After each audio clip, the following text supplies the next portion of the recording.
మొదటి యోహాను 3వ అధ్యాయము 1వ వచనము. 1 John chapter number 3 verse number 1. మనము దేవుని పిల్లలమని పిలువబడినట్లు తండ్రి మనకెట్టి ప్రేమను అనుగ్రహించెనో చూడుడి, మనము దేవుని పిల్లలమే.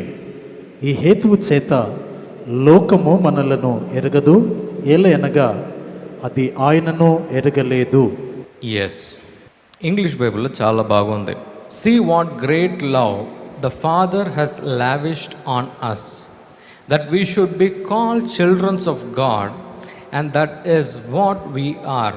The reason the world does not know us is that it does not know him అని చెప్పేసి రాయబడి ఉంది. అంటే దీనికి అర్థం ఏంటంటే, ఇంకో చూడండి, దయ ఎప్పుడు ఒక వ్యక్తి మీద వస్తుందంటే, ఎప్పుడు దయ ఒక వ్యక్తి మీద మరి అది రావటం స్టార్ట్ అవుతుందంటే, when we are close to a person. అంటే ఫర్ ఎగ్జాంపుల్, ఇప్పుడు మా తల్లిదండ్రులు ఉన్నారు, నన్ను ఎక్కువ ప్రేమిస్తారా మిమ్మల్ని ఎక్కువ ప్రేమిస్తారా? ఫస్ట్ నన్నే. ఎందుకు? నేను వారి యొక్క కుమారుణ్ణి కదండి. ఇంకో చూడండి, ఇది మనం అర్థం చేసుకోవాలంటే మన పాత నిబంధనను ఈ కొత్త నిబంధనలో ఉన్న డిఫరెన్స్ మనం తెలుసుకోవాలి. ఈ పాత నిబంధనలో మనము ఎలా చూసేదంటే, ప్రభుని దేవుడుగా మనం చూసేది. దేవుడు ఒక మనిషిని చూసేది. అంటే ఫర్ ఎగ్జాంపుల్, పాత నిబంధనలో ఉన్న కనెక్షన్ దేనితో రిలేటెడ్ అంటే గాడ్ అండ్ మ్యాన్. అంటే ప్రభుకొన్ను మనిషికి ఉన్న రిలేషన్షిప్పే పాత నిబంధన. కొత్త నిబంధన అంటే ఏంది? న్యూ టెస్టిమెంట్ అంటే బైబిల్లో ఇటువైపు ఉన్న భాగము దేన్ని మనకు రిప్రజెంట్ చేస్తుందంటే, దేన్ని గుర్తు చేస్తుందంటే, ఒక తండ్రికి ఒక కొడుకుకి, లేకుంటే ఒక తండ్రికి ఒక కూతురికి ఉన్న సంబంధాన్ని చూపించటమే నూతన నిబంధన. ఓల్డ్ టెస్టిమెంట్ అన్నింటిలో కూడా అందరూ కూడా ప్రభు అని దేవుళ్ళలాగా వారు చూడటం ప్రారంభించారు. కానీ కొత్త నిబంధనలో యేసు ప్రభు సిలువలో చేసిన ఆ త్యాగము ద్వారా ప్రభు మనల్ని అందరినీ కూడా ఎలా చూడాలని ఆశపడుతున్నా తెలుసా? ప్రభుని ఆయన సొంత తండ్రి వలె చూడాలని ఆశపడుతున్నాడు. హల్లెలూయా. పాత నిబంధనలో దేవుడికి మనిషికి ఉన్న సంబంధము, నూతన నిబంధన దేనితో మనం పోల్చొచ్చు అంటే, ఒక తండ్రికి ఒక కొడుకుకి, లేకుంటే ఒక తండ్రికి ఒక కూతురికి ఉన్న సంబంధమే నూతన నిబంధన. హల్లెలూయా. ఇక్కడ కూడా మనం ఏం చూడగలుగుతున్నామంటే, see what great love the father has lavished on us, that we should be called the children's of God. అంటే ప్రభు మన దగ్గర ఆయన ఏం ఆశించాడంటే, ఇక చూడండి, మనము క్రిస్టియన్స్ అని మనం చెప్పేసరికి ప్రభుని మనం ఎలా చూడటం మనం ప్రారంభిస్తాం తెలుసా? ఒక టీచర్ ఉన్న ఒక స్టూడెంట్ లాగా చూడటానికి మనం ప్రారంభిస్తాం. అంటే ఈ ప్రభు, నేను తప్పు చేస్తే నన్ను కొడతాడు, తప్పు చేస్తే నన్ను శపిస్తాడు, తప్పు చేస్తే నన్ను కింద పడేస్తాడేమో అని చెప్పేసి ప్రభుని మనం ఎప్పుడు కూడా అలాంటి ఒక చూపుతో మనం చూస్తూ ఉంటాం. ఇంకో చూడండి, పాత నిబంధనలు అన్నింటిలో కూడా మనం ఏం చూడగలుగుతున్నామంటే, మనుషులు ఎప్పుడంతా వారు తప్పిపోయారో ప్రభు వారిని పనిష్ చేశాడు, తిరిగి వారిని చేర్చుకున్నాడు. అంటే శిక్షించాడు, తర్వాత చేర్చుకున్నాడు. అది ఎప్పుడైంది?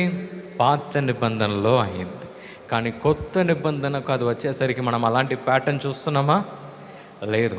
ప్రభు ఏమన్నాడు తెలుసా? మీ శత్రువులను వెళ్ళి ప్రేమించండి. హల్లెలూయా. మీ శత్రువులతో మీరు వెళ్ళి సమాధాన పడండి. హల్లెలూయా. మత్తయి గ్రంథంలో అంతా కూడా మనం చూడొచ్చు. ప్రభు అయిన యేసుక్రీస్తు ఆ కొండ మీద ఆ ప్రసంగాన్ని ఆయన తెలియజేస్తున్నాడు. ఎలా ఉపాసన ప్రార్థన ఉండాలి, ఎలా క్షమించాలి, ఎలా జడ్జ్ చేయకూడదు, అంటే ఎలా తీర్పు తీర్చకూడదు అని చెప్పేసి అన్నిటినీ కూడా ప్రభు అయిన యేసుక్రీస్తు మనకు నేర్పించాడు. హల్లెలూయా. సో ఇక్కడ మనం ఏం నేర్చుకోవటం మనం ప్రారంభించాలంటే, ఇంకో చూడండి, అపవాది ఈ కాలంలో ఆయన తీసుకొచ్చే ఒక పెద్ద మాయ ఏం తెలుసా? అందరినీ కూడా ఒక రిలీజియస్ స్పిరిట్ లోపు ఆయన నడిపిస్తున్నాడు. రిలీజియస్ స్పిరిట్ అంటే మతపరమైన ఒక ఆత్మకో లేకుంటే మతపరమైన విధాలకో ఆయన మనల్ని నడిపిస్తున్నాడు.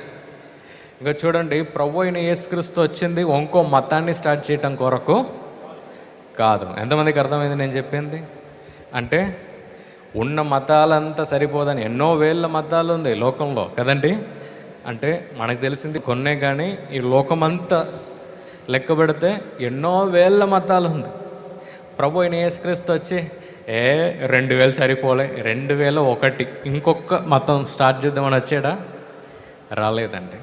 అందుకే మన ప్రభు అయిన యేసుక్రీస్తు మనం ఏం చూడగలుగుతున్నామంటే, ఆయన మనుషులతో ఒక రిలేషన్షిప్ ఆయన కలిగి ఉన్నాడు, కానీ ఎవరిని కూడా ఆయన వైపు కానీ లేకుంటే ఆయన సంఘంలో జాయిన్ చేయడం కోసం కానీ ఆయన స్టార్ట్ చేయాలి. హల్లెలూయా. అంటే ప్రేమను చూపించాడు.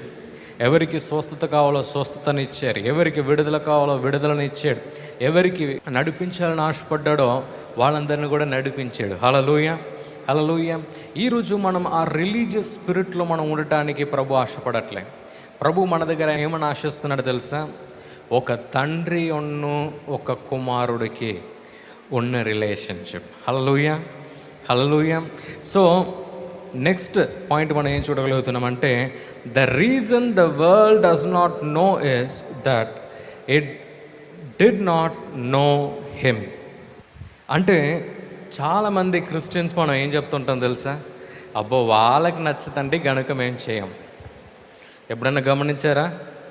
మీ ఫ్రెండ్స్ కానీ లేకుంటే వేరే చుట్టూ ఉన్న వాళ్ళందరూ కానీ వారు ఏం చెప్తుంటారంటే, చర్చికి వెళ్తే ఏమొస్తుంది, చర్చికి వెళ్తే ఏం దొరుకుతుంది, చర్చికి వెళ్తే ప్రభు నీకేమన్నా దీవెనలు ఇస్తాడా అని చెప్పి క్రౌడ్ ఎప్పుడైనా చూసారా మీ చుట్టూ? కొంతమంది లాగుతుంటారు. ఎందుకు తెలుసా? వారికి ప్రభు గురించి వారికి తెలియదు పూర్తిగా. హల్లెలూయా. హల్లెలూయా. సో ఈరోజు మనము ఏమని మనం డిసైడ్ చేసుకోవాలంటే, ప్రభు మనల్ని అందరినీ కూడా ప్రత్యేకపరిచి సపరేట్ చేసిన క్రౌడ్. హల్లెలూయా. హల్లెలూయా. అందరు ఇజ్రాయెల్ అని చెప్పేసరికి ఇజ్రాయెల్ దేశం నుంచి మనం వచ్చామేమో అనుకుంటారు. కాదు. ఇజ్రాయెల్ అంటే అర్థం ఏంది? ఆయనను నమ్ముకున్నవారు. హల్లెలూయా. ఈ ప్రోగ్రాం మీకు ఆశీర్వాదకరంగా ఉన్నదని మేము నమ్ముచున్నాం. ఫస్ట్ లైక్ చేయండి, తెలిసిన వారు మీ ఫ్రెండ్స్ అందరికీ మీరు షేర్ చేయండి, తర్వాత సబ్స్క్రైబ్ చేయండి. తప్పగా ప్రభు మిమ్మల్ని దీవిస్తాడు. ఇక రాబో వీడియోను కూడా మీరు చూడండి, దీవించబడండి. ప్రభు మిమ్మల్ని దీవించును గాక. God bless you.